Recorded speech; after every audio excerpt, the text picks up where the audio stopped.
여러분의 구독은 영상을 제작하는 데 큰 힘이 됩니다. 영상을 보시기 전에 구독과 좋아요 꼭 부탁드리겠습니다. 아울러 회원이 되시기를 원하시는 분들은 유튜브 채널 홈피 구독 옆에 있는 가입 버튼을 눌러주시기 바랍니다.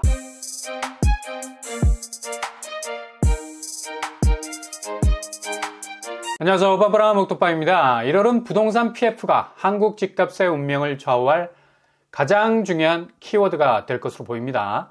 그만큼 연쇄적인 위기로 번질 가능성이 높기 때문이죠. 그동안 베일에 가려졌던 위기설이 이제 본격 현실화되기 시작을 하고 있고요. 12월 말 태영건설의 워크아웃이 그 시발점이 된 건데, 업계 16위 정도 되는 대형 건설사가 이렇게 자금난에 봉착할 거라고는 누구도 예상을 하지 못했을 겁니다. 일단 중소형 건설사부터 주르륵 넘어질 것으로 예상을 했는데, 그냥 부동산 시장에 대한 위기감을 한꺼번에 그 수위를 바짝 끌어올릴 정도로 메인 건설사가 흔들거리는 모습을 보이면서 이제 단지 태형 건설사만의 일이 아닌 얼마나 스프레드, 위험 범위가 확산이 되느냐가 관건이 되고 있죠. 특히 부동산 PF 문제는 각계 건설사만의 문제가 아닌, 이건 뭐 완전 2인 삼각경기죠. 둘이 같이 발을 묶고 뛰었던 필드가 있는데, 금융사가 건설사의 자금 경색으로 인해서 엄청난 부실 논란으로 자빠질 수 있는 리스크가 있습니다. 특히 캐피털사가 제일 선순위에 올라 있는데, 여기 뭐 이금융권보다는 뭐 부실 규모가 클 것으로 관측이 되고 있고요. 일단 수익 다각화라는 깃발 아래 캐피털사들이 안정적인 수익을 굴리기 위해서 적극적으로 건설사 대출 사업에 뛰어들었죠. 이게 그냥 역풍이 불어버린 건데, 부동산 경기 자체가 뭐 꼬로박으니까 이거 뭐 감당이 안 되는 겁니다. 당장 부실 여신 비율, 그러니까 대출에 빵꾸가 나기 시작을 한 건데, 그 퍼센테이지가 16.8%까지 치솟기 시작을 한 겁니다. 작년 말 대비 12.4%나 껑충 뛰어오른 위험 수위 지표라는 얘기죠. 그러니까 단기적으로 위험도가 엄청나게 폭증을 한 겁니다. 캐피털사의 부동산 PF 관련 대출 규모는 25조 원에 달하죠. 부실 가능성이 높은 대출은 4조 원을 넘어서게 됐고요. 아마 1월부터 흔들거리는 건설사들이 갑작스런 도산 위기에 빠지게 되면 이와 연동해서 빠개질 수 있는 금융사 중에 캐피털사가 제일 먼저 그 위험 부담을 떠안을 가능성이 높다는 얘기입니다. 그리고 증권사, 보험사, 이금융권, 심지어 시중은행까지 동시다발적으로 자금 회수가 불가능해지는 원천적인 부실 채권 구멍이 발생하게 되면 이건 거의 뭐 부동산 집값 자체에 직격할 수밖에 없는 핵 잠수함에서 발사하는 어뢰 수준인데, 한 방 맞으면 도저히 장기적인 부동산 사이클 상에서도 헤어나올 수 없는 치명타를 입게 될 것으로 보입니다. 왜 1번 버블과 유사한 이야기라고 얘기하지 않고 1번 버블을 능가하는 집값 터짐 현상이 일어날 것이다 라고 전망이 나오느냐? 바로 부동산 PF 문제가 한국 집값에 생명줄을 쥐고 있기 때문입니다. 당시 1번 버블은 이렇게 한국처럼 부동산 PF 문제가 건설사와 금융권 사이에 과도한 도미노식 파산 연계성이 별로 없었어요. 근데 한국은 아주 독특한 구조를 부동산 시장 안에서 세팅을 하게 된 건데, 바로 건설사 수익을 담보로 잡고 은행이 무한대출이라는 포문을 열면서 수익성 극대화라는 투자를 비정상적인 대출 형태로 부동산 시장으로 자금을 땡겨준 건데, 이게 지금 한쪽으로 자금이 너무 쏠렸어. 게다가 부동산 경기라도 좋으면 투자가 될 수가 있겠는데, 그렇지 않기 때문에 죄다 부실 채권으로 변질될 수밖에 없다는 얘기입니다. 지금 부동산 시장 자체가 극도로 악화되다 보니까 그렇게 뭉칫돈이 몰려있는 상황에선 제대로 수익을 내지 못하는 건설사 쪽에서 수익성 악화 현상이 일어날 수밖에. 일단 뭐 돈이 돌지 않는 정말 돌아버릴 지경이죠. 그렇게 덩치가 큰 대형 건설사도 자금 경색으로 돈줄이 꽉 막혀버리니 답이 없는 겁니다. 아무리 공적 자금 100조 원을 투하를 해도 줄줄이 문 닫고 부도내는 회사들이 줄을 서게 된다면 이건 뭐 그냥 밑 빠진 독에 물을 때려붓는 격이 될 거고요.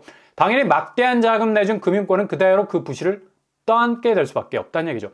이런 상황에서 올해 2024년도는 2023년 하락세에 가속을 붙여서 더욱 파상적으로 집값이 떨어질 것으로 관측이 됩니다.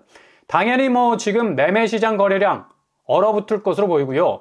작년 안에 마무리된 월별 아파트값 변동률을 보면 서울은 뭐 마이너스 6% 이상, 그리고 전국 역시도 같은 추이를 보이고 있습니다. 상반기 그렇게 올라섰던 추이가 완전히 꺾여 들어가면서 집값이 빠지기 시작을 한 건데 2024년도는 기존 1차 하락장을 능가하는 폭으로 하락 추세로 돌아설 것으로 보입니다.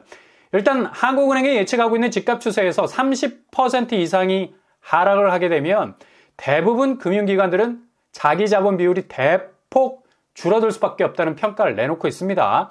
이렇게 담보 가치가 훅 하고 떨어지기 시작을 하면 그대로 금융권은 자구책을 마련할 수밖에 없는 거고 기존 주택담보에 대한 새로운 기준을 설정, 원금 회수를 위한 피마르는 레이스를 벌일 수밖에 없는 거죠.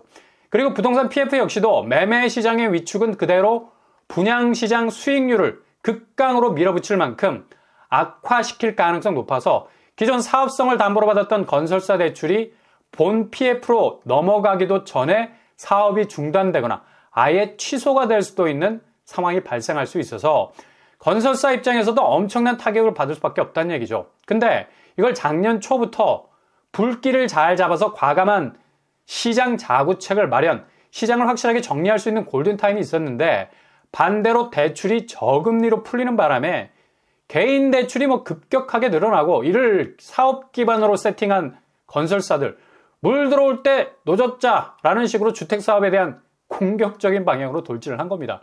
당연히 부동산 쪽으로 자금이 흘러 들어오니까 사업장이 가만히 있을 리가 없었던 거죠. 들썩들썩했습니다. 부동산 PF 자금을 땡겨서 무한 풀 대출로 아파트 사업을 통해서 수익 극대화를 노렸었는데 이게 하반기부터 부동산 시장 자체가 급격하게 얼어붙으면서 사단이 난 건데 2024년도 부동산 전망이 가장 어두울 수 있다는 예측이 난무하고 있어서 1월 한 달을 가장 뜨겁게 달굴 수 있는 위험이 바로 부동산 쪽 PF일 수밖에 없다는 얘기죠. 올해 집값 30%를 훨씬 웃도는 40%를 넘어서서 역대급 그 누구도 예상하지 못한 퍼센테이지까지 급락할 수 있는 가능성 어느 때보다도 높은 상황에선 2024년 상반기는 거의 집값 대 패러다임의 전환점이 오게 될 걸로 보입니다. 그러니 서울 매머드급 단지에서 분양을 해도 무순위가 2번까지 돌아도 122세대가 남아돌고 있죠. 임은 아이파크자이 5구제곱, 8사제곱, 9구제곱까지 대부분의 평수에서 잔여 물량 털어내지 못하고 무순위 물량이 쏟아지고 있는데요. 이건 1년 전만 해도 상상 불가였죠. 서울에서 4,000세대가 넘는 신축 아파트 분양이라고 하면 그냥 깃발만 꽂으면 전량 소화가 되게 바빴는데 이제 그냥 닭 쫓던 게 지붕 쳐다보는 격으로 여기 당첨이 된 분들이 오히려 낙첨이 된 분들보다 얼굴에 수심이 그득그득하죠. 그만큼 이후 분양가를 감당할 수 있을지에 대해서 아무리 계산기를 두드려 봐도 답이 안 나오는 거예요. 동대문구 한 달 거래량을 끊어봐도 하락 추세가 거의 30%에 가까워지고 있습니다. 레미안 위브 3억 5천 하락, 답심리 미드카운티 역시 3억 5천 하락, 답심리 파크자이도 3억 3천가량 떨어지고 있는 상황입니다. 근데 고분양가 논란이 일고 있었던 이문 아이파크자이 9평이 12억을 넘어버리는 상황에서 답이 없는 거죠. 겨우 무리를 해서 진입을 해도 당최 동대문 쪽 집값이 백업을 해주지 못한 상황에선 도저히 실익이 없는 거예요. 무슨 아파트를 돈으로 처벌할 수도 없는 거고 상당한 위험 자산이 될 수 있는 가능성이 높으니까 해약하는 사람들이 늘어날 수밖에 없는 거죠. 심지어 공공분양에서도 이 편한 세상 답심리 아르테포레까지 무순위로 튀어나와서 54세대가 잔여 물량으로 나오게 됐죠. 이건 아주 상징적인 부분이 있습니다. 비교적 민간 분양보다 저렴하다고 생각되는 공공분양 신축까지도 이제는 사람들이 계약서에 사인을 하지 않는다는 얘기죠. 그냥 계약서 찢어버린다는 얘기인데 지금 답심리 쪽 아파트 시세 경계선상은 거의 DMZ 수준, 긴장감이 높고 있습니다. 동대문 쪽 하락세를 이곳에서 리딩하고 있는데 견인차 역할을 하면서 계속해서 주변 아파트 하락세를 주도하고 있는 상황입니다. 대부분 3억 이상 낙폭을 기록하고 있고요. 그러니 공공분양 신축이라 해도 이거 부담이 이만저만이겠습니까?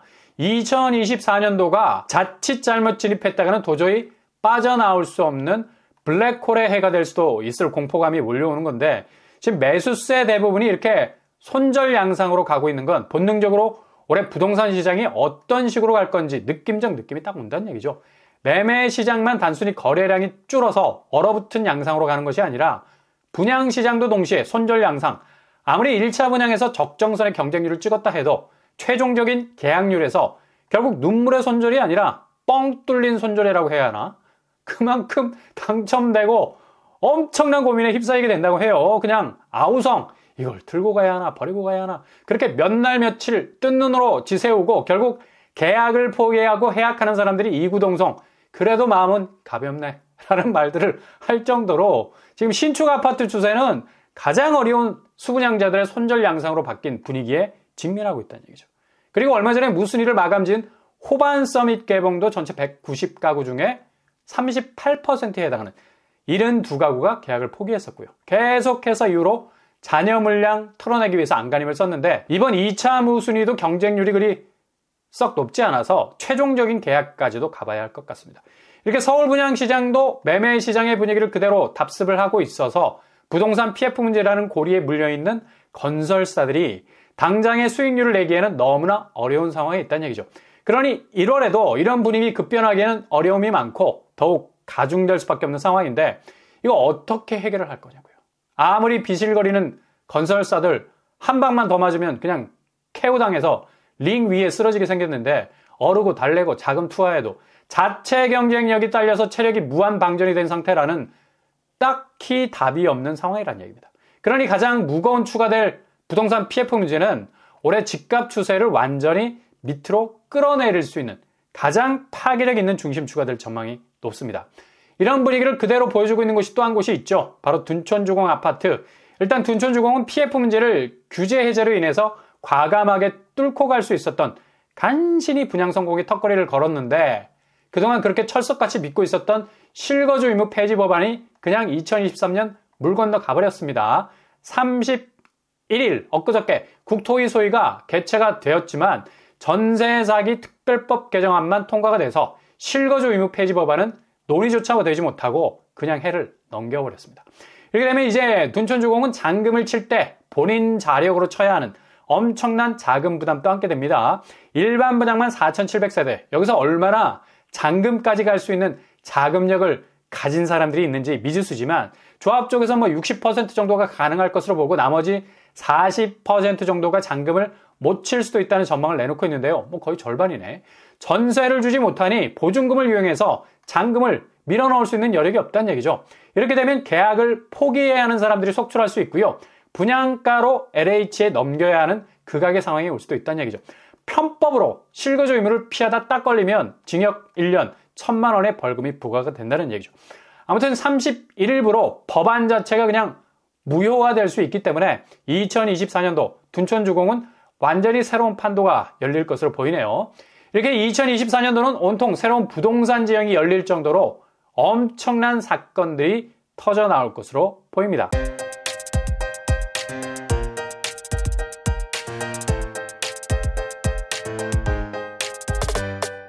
오늘의 부동산 캐리커처 2024년도 부동산 자금 문제에서 우발 채무가 급격하게 발생, 외부 여건에 의해서 집값이 요동치는 게 아니라 국내 현안들에 의해서 새로운 변곡점을 맞을 가능성이 높아졌습니다. 매매가가 갈수록 쪼그라드는 분위기, 분양시장에선 계약률 저조 현상으로 나타나고 있고 부동산 자금이 말라가는 현 상황에선 이런 분위기 쇄신될 가능성 도저히 없는 거고요. 2015년 이전으로 집값이 돌아갈 만큼 엄청난 집값 하락세 추이가 나타날 것으로 보입니다. 서울 신축 아파트들의 렉이 걸린 상황들이 갈수록 고조되는 위기를 맞을 가능성 높아 보이고요. 아무튼 1월 한 달 여러분에게 좋은 일만 일어나는 대박의 한 해가 됐으면 좋겠습니다. 골든타임 꼭 붙잡으실 수 있길 바랍니다. 오늘도 응원합니다. 여러분의 길이 꽃길만 되실 수 있길 바랍니다. 이상으로 뻔뻔한 복덕방을 마치겠습니다. 구독과 좋아요 부탁드립니다. 감사합니다.